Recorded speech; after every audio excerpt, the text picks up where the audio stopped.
We're here.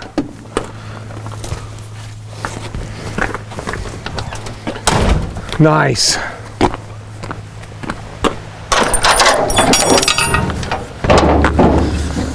Well, we're next to the river. Hi, I'm Tim Rajeff. I'm the owner of Echo Fly Rod and Reel Company. And if you're looking at this video, that means you probably already own one of our Echo beginner kits. This is the Echo Solo trout-sized rod. And I decided to invite you to a river near my home. This is the Lewis River, and I live in Vancouver, Washington. So today what I wanted to do is give you an idea on how these rods can be set up. So kind of the ABCs of putting the rod together and getting it all rigged. And then we'll head on down to the river. We'll take you through some of the casting, a little bit of fishing stuff. So hopefully this will get you started on your newfound career of fly fishing. It's not that complicated. You don't need fancy waders and all that stuff. You can just get your rod and reel and a couple other things and then hit the river. So, what's inside your new kit? Well, when you open it up, we've made it really easy for you.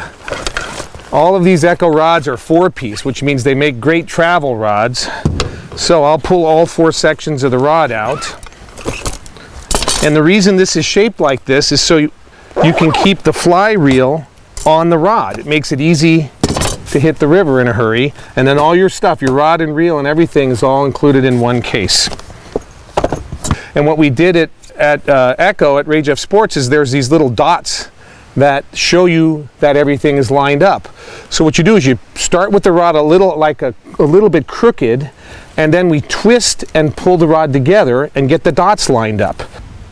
So when you get the kit, the reel is already attached to the rod. It's a real simple system to put a fly reel onto the rod. You simply find the spot underneath by the cork that the front of the reel fits in. And then on the bottom, there's another ring that fits on the other side of the reel, and then a simple screw like a nut. So you get that down and cinch it down hand tight, wiggle the reel to make sure it's firm, and now you're good to go. Other than a fly rod, there's going to be a couple things you need to go fishing. And the first one is protection. You need sunglasses. A, protects your eyes from this hook going back and forth, and B, polarized sunglasses allow you to see down in the water. The second thing you're going to need is some sort of like hemostats. The next thing you're going to need is some sort of fishing line, like 2-pound or 4-pound or 6-pound test. We call this tippet. Next thing, of course, is a box of flies. And lastly, at the end of our fly line, there's something called the leader. And if you totally screw it up and roach it and get it tangled into trees, or you step on it and it totally messes up, you ought to have maybe one spare leader. Okay, so let's hit the river. Grab your sunglasses, throw all your stuff in your little pack here. And I'm really looking forward to kind of working with you guys and getting you started in this wonderful sport.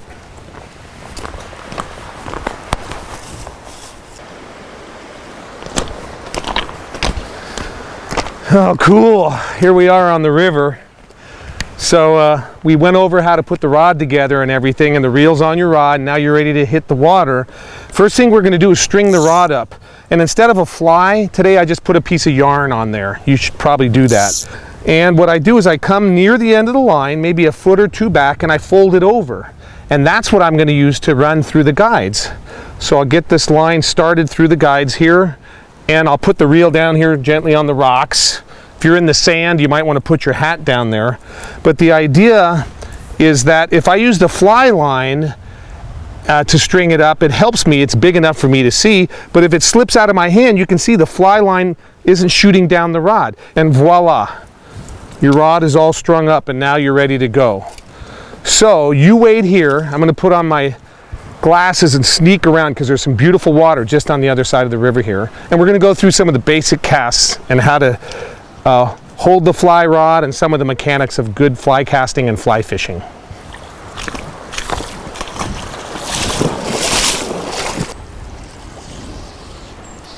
So let's talk about line management.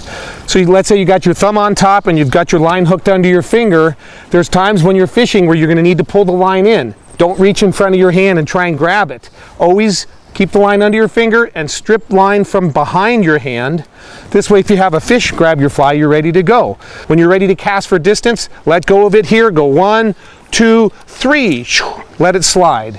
So keep the line under your finger at all times.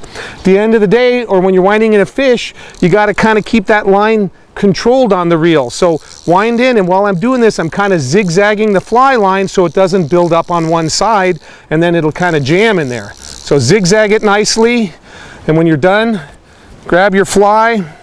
On the bottom, just above the handle, is this little hook keeper. That's not for your fly line, it's just your fly. That's your hook keeper. Now I'm all set for the next spot. To get started, to get line off the reel, all you do is you let your line down in the water, let go of it in your hand, on your right hand, strip the line off, and now point your rod down and shake it side to side.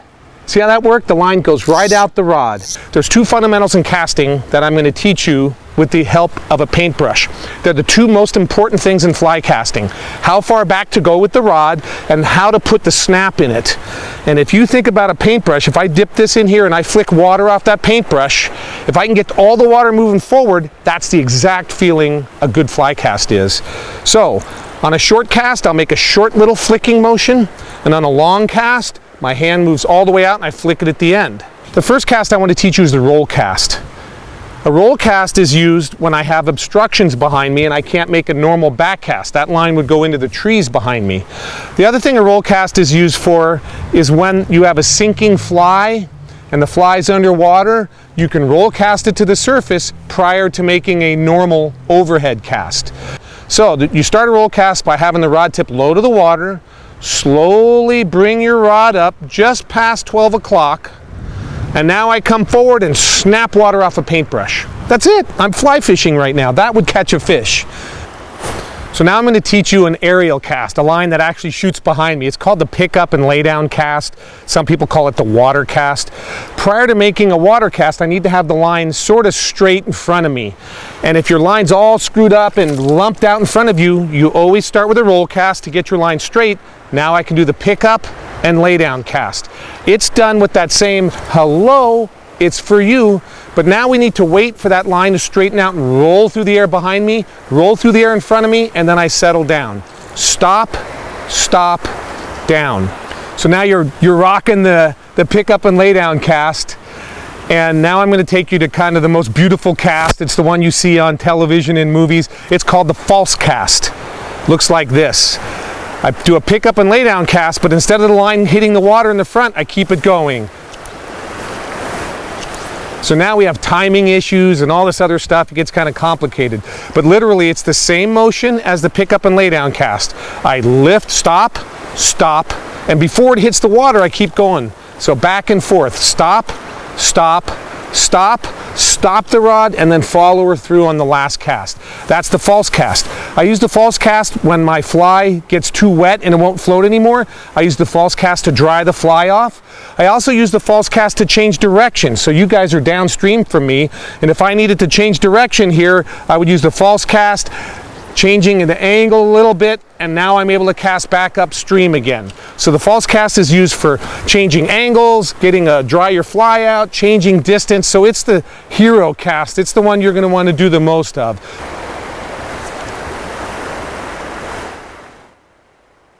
So now you know something about fly casting. Let me show you a few knots you're going to need when you hit the river and do some fishing. So the most popular knot used to tie your fly on is called the improved clinch knot. You ready? Here's what it looks like. Let's say this pair of scissors in my hand represents the fly. You take the end of your line, we call that the tippet.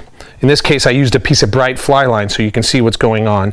You go through the eye of the hook, and then you wrap it around the main line 5 times. 1, 2, 3, 4, 5. Then you take the end of that and you go back through that little hole that you formed at the beginning of your line by the fly. So now you have this coiled circle. You see that? Then you reach and you pull the tag end back through. That's called improving it. When you're done, you're going to end up with some squiggles. Wet the line with saliva and cinch it up tight. When you're done, you're going to end up with a beautiful tapered knot and the knot end sticking off to the side. At that point, you can trim it nice and short. There you go. You're good to go. So when you want to add extra line back onto the end of your leader, you can use the most popular knot. It's super easy. It's called the double surgeon's knot. Let's take a look at that.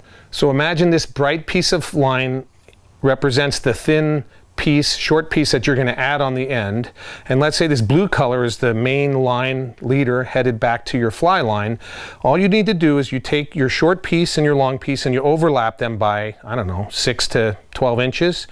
You make a loop in them together, and then you reach through and you make one simple overhand knot. Then you reach through and you pull it through a second time. Now you grab all 4 ends, wet it with saliva, and pull it tight. That's the double surgeon's knot. That's how you add extra line to the end of your leader. You simply then cut the end short, and you're in business. So I hope you had fun learning about fly fishing. I know every time I hit the water I enjoy myself, and I hope this becomes a passion of your life. When you're ready to get more information about fly fishing, go to the RayJeffSports.com website. And I want you to support your local fly shop. Those are the people, the men and women out there that know where to fish, what to use. Really support your shop. They're going to be your main source for good fly fishing information. So thanks again for supporting us, and get out there and have a little fun with your new Echo Fly Rod.